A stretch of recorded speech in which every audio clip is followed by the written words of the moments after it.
5 मुनहरफ अरकान जिनका notification election commission जारी नहीं कर रहा था, इलेक्शन कमीशन की तरफ से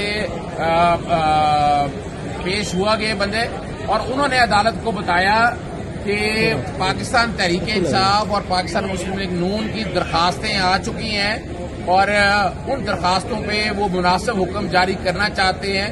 अदालत से बजाया गया ये मामला जानबूझ के डिले कर रहे हैं। आइन का आर्टिकल 224 सब आर्टिकल 6 बड़ा क्लियर है, फौरन 5 मुनहरफ अरकान का नोटिफिकेशन जारी करना है।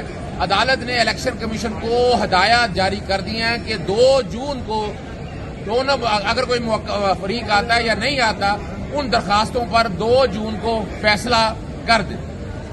दूसरा मामला ये है चीफ मिनिस्टर के इलेक्शन का, वो आपके सामने है कि समाअत चल रही है, उसमें बताया जा रहा है कि माजी से इतलाक होगा जजमेंट का, आर्टिकल 63A उसी वक्त से इतलाक होगा जब ये बाकायदा इलेक्शन लड़ा गया है।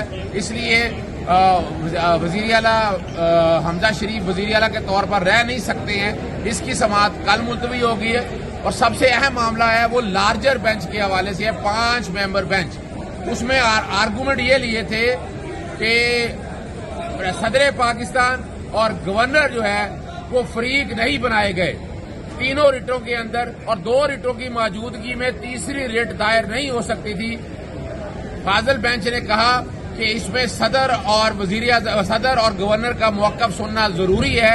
उनको बाकायदा फरीक बनाने का आज हुक्म दे दिया है। हमारा केस बड़ा वाज़ेह तौर पर था कि जब सदर और गवर्नर फरीक नहीं है तो उनके खिलाफ अहकामात कैसे जारी हो सकते हैं, और यही हमने अदालत की मुआवनत करनी है कि 2 फैसलों के बावजूद तीसरा फैसला हो नहीं सकता था। जब लिखा ही नहीं है कि स्पीकर ने हलफ लेना है तो अदालत कैसे स्पीकर को हलफ दे सकती है, और अगर आज हलफ हो भी गया है तो क्या तरीकाकार होगा। कल से रोजाना की, बल्कि आज से बेसिकली देखा जाए तो रोजाना की बुनियाद पर समाअत